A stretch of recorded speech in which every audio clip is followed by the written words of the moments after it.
Over the years, I've received a number of invitations that I regretted when I didn't accept.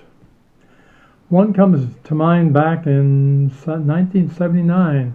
I was invited to attend a 2-day meeting of about 20 alumni at Union Theological Seminary in New York City. And guess why I refused the invitation? Thinking that the meeting in New York was too much effort to go to, I chose to busy myself mowing the lawn and doing yard work on those days. Guess who I missed meeting and dining and conversing with because of my decision to mow the lawn and work in the garden? And the answer is the 39th President of the United States, Jimmy Carter, who visited the seminary, delivered a speech on the subject of Habitat for Humanity, a program just 3 years old at the time, and I had no idea who I would be missing. Again, while a student in New York, I was invited to be among a group of 30 students from Union Theological Seminary to attend a meeting at the United Nations to view this diplomacy up close and personal. Guess why I turned down the invitation? I had plans to attend a playhouse in Greenwich Village with a friend.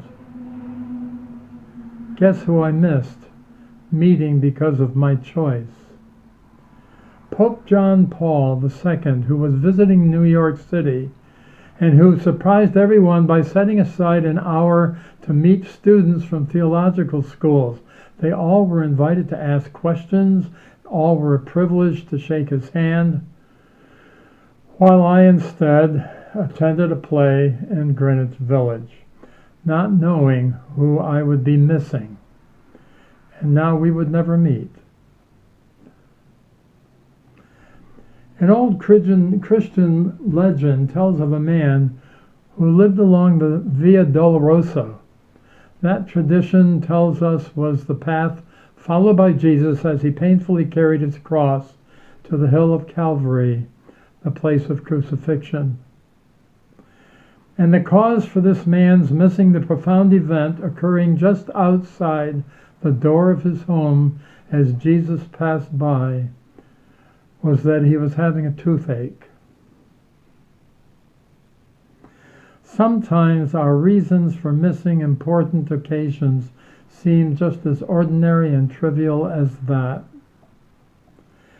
Jesus, throughout his earthly life, issued an invitation to people to live God's way rather than the common ways of the world that often wander and depart way far from the will of God. Many rejected Jesus' invitation, just as many do today, choosing to make lame excuses, being busy doing so-called more important things. After all, who has the time and the faith and the courage to live as Jesus lived and to do as Jesus would do while living in a world like this, even if you might agree that it would be a good thing to do?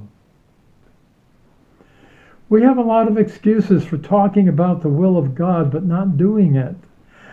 You know, talking the talk but not walking the walk. Jesus made clear that God invites us all to two things. First, God invites us to a relationship. We're welcomed home, just like in the parable of the prodigal son, to a relationship. And two, God invites us to a life of discipleship through following Jesus' example, inspired by his Spirit.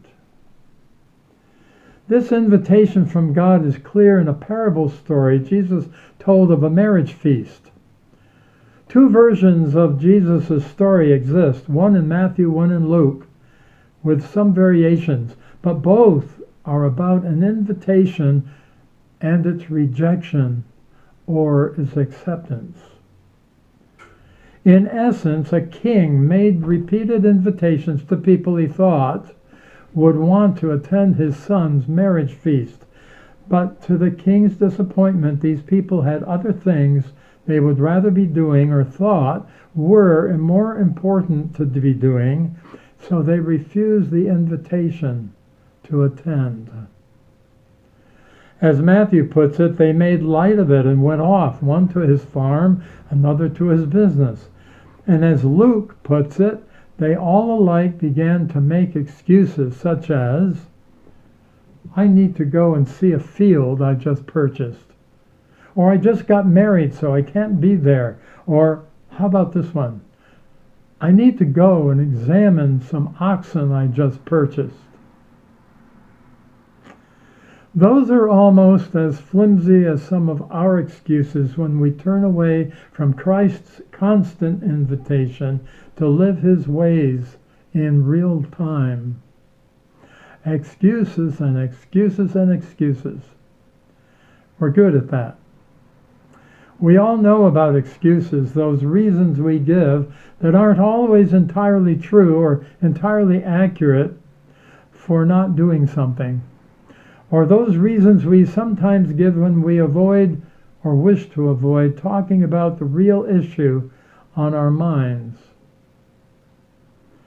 In telling the story about those who made feeble excuses and refused the king's invitation to his son's marriage feast, Jesus was really talking about those who reject God's invitation to a serious, committed, and faithful relationship. Jesus kept inviting people to such a relationship just as he does today, but many kept refusing it, having other things they chose to do. Among those rejecting Jesus' invitation to a new way of life, both individually and in the wider society, were some of the tried and true religious authorities of his day. They were the ones who were stuck in the mud and the ruts of their own narrow-mindedness and strict legalism, so much so that many were unable to hear the invitation as an invitation from a loving, gracious God, a forgiving God, inviting them to a relationship and to a mission of living life in this world in a very new way. Minutes ago, Eric read from the Gospel of Luke, chapter 9, which gives account of 3 would-be disciples or followers of Jesus. Each of the 3 said he was ready to accept the invitation to be a disciple of Jesus. But Jesus quickly noted that none of them were really ready, as they still had in their minds other things deemed more important, other things that distracted their attention and came first before discipleship.